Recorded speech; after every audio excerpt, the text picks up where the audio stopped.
नमस्कार दोस्तों, मेरे इस चैनल में आप सबका स्वागत है। आज के इस वीडियो पर हम ऑप्शन बाइंग के बारे में बात करेंगे। ऑप्शन चाहे आप कॉल लीजिए चाहे आप पुट लीजिए, ऑप्शन के बारे में अगर आपको जानकारी नहीं है तो YouTube में बहुत सारे वीडियो है, उसको आप देख सकते हैं, समझ सकते हैं। इस पर्टिकुलर वीडियो पर मैं विप्रो शेयर का आपका कॉल ऑप्शन का एक एनालिसिस बताऊंगा, जिससे आपको पता चलेगा मोटा मोटी कि किस तरीके से थीटा डीके मतलब टाइम के क्रॉसपॉन्डिंग आपके जो वैल्यू है वो कम होती जाती है। जैसा कि हम जानते हैं कि जो ऑप्शन होता है बहुत इंटरेस्टिंग होता है और साथ ही हाई रिवार्ड और हाई रिस्क गेम होता है। मतलब 8, 10, 20, 25, 43 हज़ार तक आप लगा सकते हैं, क्योंकि लॉट्स होते हैं अलग अलग शेयर के। जैसे विप्रो का मैं आपको कहूँगा तो 800 का लॉट्स होता है। अगर 20 रुपये का भाव चल रहा है तो आप 800 × 20 करेंगे तो 16 हज़ार के आसपास।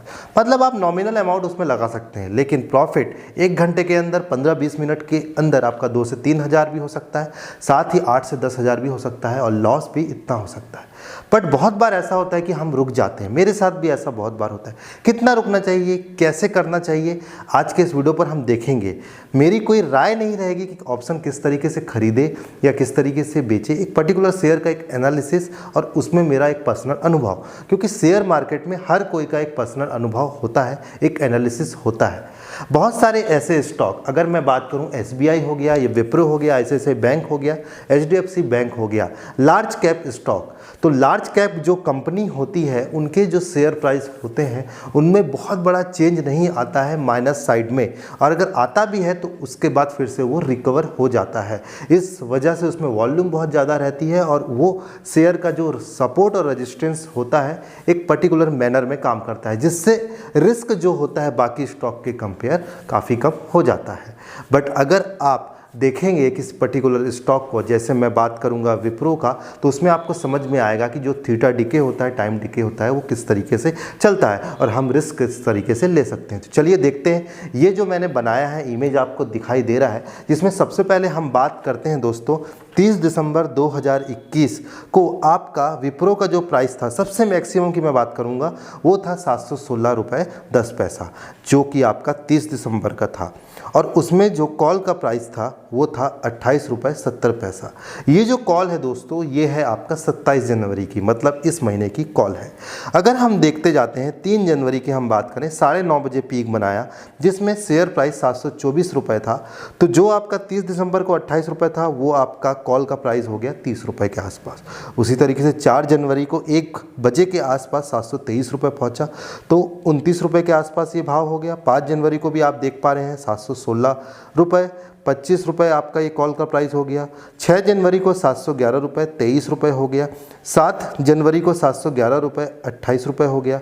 8 जनवरी को, मतलब यानी कि अभी के शुक्रवार को, आपका ये हो गया 721 रुपये और जो कॉल का प्राइस हो गया 28 रुपये। अब मान लीजिए किसी ने 30 दिसंबर को ये सोचा होगा कि मैं 720, हाँ मैंने आपको 720 का कॉल ये नहीं बताया कि कौन सा कॉल लिया, 720 का ये कॉल है। अगर कोई सोचेगा 30 दिसंबर को कि 716 रुपये गया है, तो चलिए मैं आपको 720 के आसपास का कॉल ले लेता हूं। तो ये 720 का कॉल है दोस्तों। 720 का कॉल सामने वाले ने ले लिया कि चलिए 12 तारीख को रिजल्ट आने वाला है और बढ़ेगा, लेकिन बीच में ये स्टॉक आगे पीछे हो रहा है। तो किस तरीके से आपने देखा कि 28 रुपये आपने कीमत लगाया और आज की डेट में 8 जनवरी को अगर हम देखें तो वही सेम आकर आपका 28 रुपये में पहुँच गया है।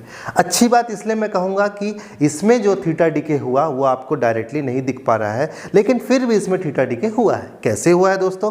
30 दिसंबर को इसका प्राइस 716 है और अभी ये बढ़ के हो गया है 721। आप जरा देखिए, 716 में भी वही 28 रुपये था और आपका 721 में भी वही 28 रुपये है।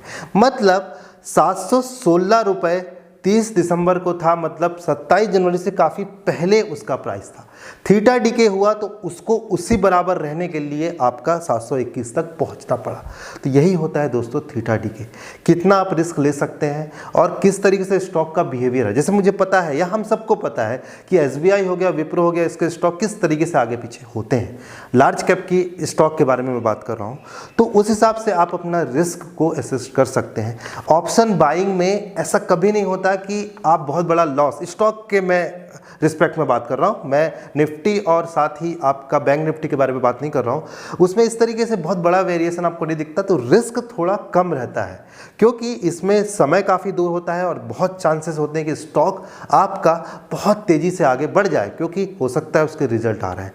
किस तरीके से आप देख रहे हैं कि थीटा डीके का प्रभाव आपका पड़ रहा है, लेकिन 30 दिसंबर को जिसने लिया होगा, अगर एक दो दिन समझ लीजिए 725 और 780 नहीं जाता है और 715 चला जाता है तो बहुत बड़ा उसको लॉस होने की संभावना है। कायदे से देखा जाए तो जो 30 दिसंबर को लिया होगा कॉल, उसने उसी दिन या एक दो दिन बाद बेच दिया होगा क्योंकि कहीं ना कहीं कोई पॉइंट जरूर मिला होगा जो उसको अच्छा खासा प्रॉफिट दे रहा है। ऑप्शन के केस में जनरली ये बोला जाता है लोग जो होते हैं पैसा लूज़ करते हैं। जी हाँ, बिल्कुल सच बात है, मैंने भी काफ़ी पैसा लूज़ किया, पर आपको हर स्टॉक एक समय ज़रूर देता है, एक टाइम या एक पॉइंट ज़रूर देता है जिसमें आप प्रॉफिट गेन कर सकते हैं। मेरा इस वीडियो को बनाने का मकसद यही था कि आप किस तरीके से समझ पाएँ कि थीटा डीके, बाकी डीके भी होते हैं बट वो आपका एक फॉर्मूले पे रहते हैं और कैसे वॉलेटाइल है मार्केट उस पर डिपेंड करते हैं, पर थीटा डीके का प्रभाव सबसे ज़्यादा होता है। आपने देखा कि किस तरीके से एक हफ्ते के बाद, एक हफ्ता कह लीजिए 8 दिन के बाद, विप्रो को आपका 721 रुपये जब था तो 28 रुपये आपका कॉल चल रहा था और वही आप 30 दिसंबर को देखते तो वो 716 में 28 रुपये चल रहा था। इस तरीके से थीटा डीके का प्रभाव होता है। आगे भी जब अगर ये स्टॉक 730 जाता है मान लीजिए अगले हफ्ते, तो हो सकता है इसकी कीमत 25 रुपये हो जाए। तो यही धीरे धीरे धीरे करके कम होता है। स्टॉक में थोड़ा रिस्क कम होता है क्योंकि आपका, ऐसा मेरा पर्सनल अनुभव है, क्योंकि स्टॉक अगर आप अच्छा ले लियो तो उसका जो वेरिएशन है आगे पीछे होने का वो आपका एक प्रॉपर मैनर में होता है जिससे आपको समझ में आता है, टाइमिंग मिल जाती है कि हमको क्या करना है। आशा करता हूँ दोस्तों ये मेरे द्वारा एनालिसिस, ये मेरा पर्सनल अनुभव के आधार पर सारी चीज़ें हैं। आपका अनुभव किसी दूसरे तरीके से अच्छा हो सकता है या बुरा हो सकता है, मेरा भी सेम इस केस में।